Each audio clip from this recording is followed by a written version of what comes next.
Pessoal, vamos a um vídeo importantíssimo de debates que aconteceram na Câmara dos Deputados, que, olha, fez o clima ficar tenso por lá, além de Adriles Jorge, que teve uma petista chorando e ele acabou rebatendo ela. A gente vai ver toda essa situação juntos, além do que o Nicolas Ferreira subiu na tribuna com seus colegas parlamentares e desceu a lenha na... Olha... Eu acho que eu nem vou falar, vou deixar vocês assistirem. Então, sem enrolação nenhuma, faz o seguinte, já vem aqui embaixo agora, deixando aquele like maroto. Não se esquece de compartilhar esse vídeo e se inscrever no nosso canal, gente. A gente traz vídeos todos os dias aqui. Então, vamos pra tela logo, porque o bicho vai pegar. Presidente, Lula se vende como pai dos pobres, mas ele nada mais é que o pai dos banqueiros nesse país e eu posso provar matematicamente. Aliás, colega Luiz, alguém precisa pagar pelos seus tênis de 10 mil reais que ele chegou no Japão. E quem paga certamente são os banqueiros e posso provar. Lula teve a brilhante ideia de pegar o dinheiro do trabalhador depositado de forma compulsória nos bancos, chamado como FGTS, que rende, pasmem, menos de 5% ao ano, e decidiu emprestar o dinheiro do próprio trabalhador para o trabalhador a um juro de, pasmem, mais de 42% ao ano. É mais ou menos assim, você tem uma poupança e ao invés do governo liberar a poupança para caso você queira gastar essa poupança como quiser, o governo diz não. Nós precisamos encher os bolsos dos banqueiros. O governo, senhor presidente, calcula que serão liberados 100 bilhões de reais com essa operação de crédito. Quando a gente faz uma conta e entra na simulação, que pode ser feita por qualquer trabalhador, o trabalhador entra lá e olha, preciso de 10 mil cruzeiros, o que eu vou fazer?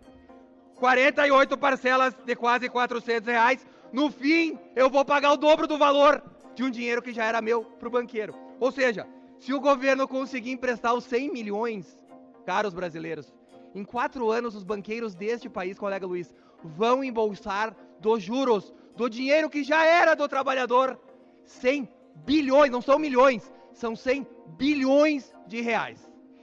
A nossa ex-colega aqui da casa e agora ministra, conhecida nos corredores aqui como Crazy Hoffman, né? Ou seja, louca, ela fez um videozinho que de tão constrangedor a proposta, ela apagou o vídeo, ou seja, eles têm vergonha do que eles mesmos apresentam. E ela dizia, pega o empréstimo do Lula, pega trabalhador, vai lá, pega o empréstimo e paga uma taxa anual de 42%, que outrora nem a agiota cobrava essa taxa, mas para o trabalhador, feito de idiota por esse governo, vai ter que pagar. E o Lula também postou um vídeo bizarro, esse ele não apagou, mas ele recebeu uma nota da comunidade dizendo que o que ele está propagando é uma fria. Então, trabalhador, se você não quiser encher ainda mais o bolso do governo, dos banqueiros, não pega essa tragédia. O governo, presidente, quer colocar dinheiro no mercado. Quer colocar dinheiro no mercado para que se tenha uma falsa impressão que a economia vai bem, que os negócios estão prosperando. Só que isso são empréstimos oriundos do próprio dinheiro que o trabalhador tem. Ou seja, o governo, ao invés de cortar ministério, vender estatais deficitárias, a Janja, que passou uma semana de rainha no Japão às custas do trabalhador, cortar esses supérfluos, não. Nós vamos continuar enganando o trabalhador, usando o próprio dinheiro do coitado do trabalhador, para ele se endividar ainda mais e encher o bolso dos banqueiros. É uma sem-vergonhice, senhor presidente, é uma canalice, é um negócio tão repugnante que a gente vê no nosso país, que enoja. Enoja porque esse dinheiro que o trabalhador poderia ter uma vida melhor, comprar sua geladeira nova, trocar de carro, emprestar para alguém que não precisa e para ele receber o juro, ao invés do banqueiro embolsar, o governo usa para enganar mais uma vez o trabalhador. É triste, senhor presidente. É triste ver um presidente que diz para as pessoas não comprar comida porque estão caras, mas usam tênis de 10 mil reais. É triste ver um presidente que quer enganar o povo com um empréstimo, sendo que o dinheiro é do próprio povo. Esse é o presidente que a gente tem, esse é o fim de governo que a gente vai ter no ano que vem. E se Deus quiser, a partir de 2027, as pessoas que trabalham nesse país e que sustentam a classe burguesa aqui, que está ali no Palácio do Planalto, possam ter dignidade de pelo menos conseguir comprar um ovo no mercado, coisa que nem isso mais consegue fazer. Obrigado, senhor presidente. Dizem que defendem a democracia. democracia e falam de pessoas que estão respondendo pelos seus atos, que não foi apenas utilizar um batom para poder estar escrevendo num patrimônio, que é o patrimônio do Brasil, frases contra o próprio Supremo, mas que todas as investigações apontam relação ou construção de estruturas do crime organizado e ao mesmo de quadrilhas para atentar contra a democracia. Porque eles tentam dizer que não houve uma construção e uma articulação, que todas as investigações apontam com isso. Nós temos mais de 1000 celulares que foram investigados, várias mensagens que passaram por um crivo de profissionais, e ali nós vamos ver um que estava acampado ali de frente de um quartel, se dirigir a um general coordenador da dita operação que buscava comprometer assassinatos políticos e dizer: até quando nós temos que ficar aqui? Nós somos seus soldados. Então não há qualquer tipo de descolamento do que aconteceu no dia 8 de janeiro e todo o processo de incitar e financiar um golpe de Estado. Quantas vezes se incitou para que as pessoas para que elas fossem para a porta dos quartéis para pedir intervenção militar? E dizem que isso não é tentativa de golpe. Mas foi apenas uma tentativa, óbvio que se tivesse se consolidado o golpe, provavelmente nós não estaríamos aqui, porque os cáceres e a tortura voltaria a reinar nesse país. E esse processo que está sendo investigado ou está sendo conduzido pelo Supremo, ele está dentro da lógica democrática com o direito de defesa. Eu subo a essa tribuna para dizer do absurdo que foi vinculado pelas redes sociais no retorno às aulas da UNB. Um cartaz é pendurado na UNB com apologia à morte do presidente Bolsonaro. Você pode fazer qualquer crítica a Bolsonaro, você tem esse direito. Você pode ter qualquer opinião sobre Bolsonaro, você tem esse direito. Agora, fazer apologia dentro de uma universidade pública, Sargento Faur, a morte do presidente Bolsonaro é de um absurdo, é de uma desumanidade. Eu fico pensando se esse mesmo cartaz estivesse Lula, se esse mesmo cartaz estivesse propagando a morte de Lula. Claro que a imprensa, é claro que a grande mídia diria que isso era um atentado à democracia, porque nós vivemos uma democracia relativa. Se é contra Bolsonaro e contra a direita, vale apologia de morte. Mas se é contra Lula ou contra a esquerda, aí não vale. Nós precisamos tomar cuidado porque tudo tem um limite. Eu estou entrando com um pedido junto ao Ministério Público Federal, um pedido de investigação contra a UNB, porque nós não podemos admitir de forma alguma que se propague apologia à morte do maior líder da direita que esse país já conheceu, que é Jair Messias Bolsonaro. E como eu falei para vocês, agora vamos aqui ouvir Adrilles Jorge, vereador da cidade de São Paulo, que está simplesmente destruindo as narrativas esquerdistas por lá. E dessa vez não foi diferente. A petista subiu lá na tribuna, falou sobre o seu avô e da época da ditadura militar, chorou e tudo mais. E o Adrilles Jorge, gente, rebateu as falas dela. Então vamos assistir juntos aqui porque foi simplesmente impactante. Todo mundo parou para prestar atenção. Capacho de ditador! Capacho de ditador! Capacho de torturador! Canalha! Porque o meu avô foi torturado. Foi um exilado político. Ele é a minha maior referência política, não só minha. Ele é de várias pessoas. Ele lutou para que hoje nós estivéssemos aqui. Eu exijo respeito com a minha família. Eu queria me dirigir à vereadora Luna Zarate. Eu não conheço seu avô, vereadora. Eu imagino que ele não tenha cometido crime algum. Eu, como qualquer pessoa humana, condeno a ditadura militar que houve entre 68 e 79. Não considero depois o período de redemocratização. Mas eu condeno, infelizmente, a omissão da senhora e não dizer da ditadura que ocorre hoje. Porque da mesma forma que seu avô foi torturado, que seu avô foi censurado e que seu avô foi anistiado, pessoas hoje são torturadas, são arruinadas, são censuradas, são presas.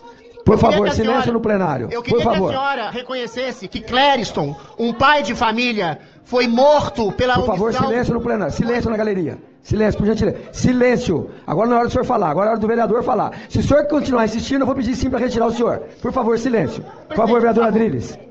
Eu queria que a senhorita reconhecesse, vereadora, a você, a quem eu tenho maior estima, que existe hoje uma ditadura cruel, que deixa pessoas morrerem na cadeia, como Clériston, pai de família, que foi negado o direito à defesa, que foi negado o direito à justiça. Eu queria que a senhora reconhecesse, vereadora Luna Zaratim, que uma mulher foi condenada a ficar 2 anos longe da sua família. Estou falando da cabeleireira Débora. E foi condenada a mais 14 anos, com a maior inclemência do mundo, por ter portado, vereadora, um batom, e ela foi considerada como membro de um grupo terrorista, que ela foi considerada como membro de uma facção criminosa que, mediante grave ameaça, estava conspurcando o Estado legítimo de direito no Brasil. É o mesmo discurso, vereadora, é o mesmo discurso de uma ditadura militar dos anos 60, dos anos 70, de Médici e Costa e Silva. Alexandre de Moraes é a versão de esquerda dos canalhas Médici e Costa e Silva, vereadora. Então, eu queria que a senhora olhasse para mim, vereadora, e olhasse nos meus olhos a senhorita, que é membro da Comissão dos Direitos Humanos como eu, e percebe que hoje há uma ditadura nos mesmos moldes da ditadura militar dos anos 70. Eu queria que a senhorita tivesse compaixão das pessoas censuradas, das pessoas exiladas, das pessoas arruinadas e massacradas, como eu tô tendo compaixão do seu avô. Eu nunca abriria a palavra para falar mal de qualquer pessoa que tenha sido torturada, que tenha sido exilada, que tenha sido massacrada pela ditadura militar, mas eu nunca vi a senhorita subir nesse púlpito, a senhorita que é membro da Comissão de Direitos Humanos, para falar uma palavra em favor de Clériston, para falar uma palavra em favor da Débora, que foi presa e alijada do convívio familiar por 2 anos e que foi condenada de maneira brutal por essa versão esquerdista maldita de uma ditadura militar. Ditadura, vereadora, não tem nome, ditadura não tem lado ideológico, ditadura é desumana. E a senhora, eu convido a senhora a ter uma humanidade. Eu e você, juntos, na Comissão de Direitos Humanos, para condenar essa brutalidade imoral e desumana perpetrada pelo Supremo Tribunal Inquisitorial, que hoje, com mão de ferro, manda pessoas para a morte, para censura, para o exílio e para a ruína, como um dia fizeram com seu avô. E agora vamos com ele, gente, Nicolas Ferreira, que pediu para que o povo brasileiro faça as contas. Vamos tentar entender aqui qual foi a linha de raciocínio dele, que inclusive chamou a atenção dos petistas na Câmara, que pararam para ouvir, vejam só. Façam as contas comigo. Um tribunal que tem 5 ministros. O primeiro, Alexandre de Moraes, que ele mesmo julga se ele é parcial ou não. O outro, Flávio Dino, que é amigo do Lula desde quando o Dino era mago. Terceiro, ministro, era ex-advogado do Lula, Zanin. O quarto e o quinto foram indicados pelo PT. Senhores, vocês estão de sacanagem? Vocês vão falar comigo que esse julgamento é sério? Que é um julgamento imparcial? Horas, os próprios advogados falaram recorrentemente que eles não tinham acesso às provas. Em qualquer país normal, isso já seria motivo de nulidade. Agora, o ministro Alexandre de Moraes, todo amostradinho, quis colocar lá os vídeos do dia 8, da Badena que foi feito aqui. Por que não exibiu do MST? Por que não exibiu o vídeo do ministro Benedito, que chega para ele quando anuncia a vitória do Lula e fala assim, missão dada é missão cumprida? Por que ele não explicou isso para todos? É claro que não, porque isso de fato é um golpe. Ninguém até hoje veio falar isso. E ele ainda tem a pachorra, porque é muito fácil esconder atrás de uma toga, o difícil é andar no meio do povo, para poder dizer que ali naquelas imagens não tinha batom e nem Bíblia. É claro que naquelas imagens ali não tinha, porque a pessoa que está sendo condenada a 14 anos, nem aqui dentro entrou, mas estava com uma... Toma cuidado comigo aqui, hein? Estava com uma grande arma, um batonzinho. Imagina se os ministros andassem pelas federais do Brasil. É pichação para tudo quanto é lugar. E outra, não eram vocês mesmos que defendiam que pichação era liberdade, né? É tudo bem fazer isso. E agora quer condenar essa pessoa a 14 anos? Vou falar uma coisa para você aqui que eu não estou falando para eles, porque eles, meu filho, é só o Espírito Santo para mudar mesmo. Agora, eu falo para você, brasileiro, que tem no mínimo 2 neurônios. Não precisa gostar do Bolsonaro. Não precisa achar que para poder estar do lado dele, você tem que, enfim, gostar do outro. Agora, seja justo. É inacreditável você falar que esse cara vai para a cadeia porque ele tentou dar um golpe fictício lá dos Estados Unidos, enquanto não tem nenhum corrupto do Lava Jato preso, enquanto não tem nenhuma pessoa que comete crimes sérios nesse país, como no PCC e no CV, estão sendo soltos pelo STF. É inacreditável a vergonha que se tornou o STF. Vocês, sim, são os covardes e têm manchado a história desse país. Vocês podem ficar calmos, tenham paciência e um dia nós venceremos. Obrigado, presidente. Senhores e senhoras parlamentares, assumimos agora... Ah, o Nicolas, o que o Nicolas fez no final ali, gente? Espera um pouquinho, vamos ver o finalzinho. Ele fez um gesto com uma arminha. Obrigado, presidente. Senhores e senhoras parlamentares, assumimos agora... Não, cara, eu vou te falar um negócio, olha, simplesmente fenomenal. Gente, eu vou ficando por aqui, pessoal. Eu quero saber agora o que vocês acharam. Comentem aqui embaixo. Não se esqueçam, gente, de deixar o like, compartilhar muito esse vídeo e ficar ligado, porque logo mais já tem vídeo novo aqui no canal Debate em Foco.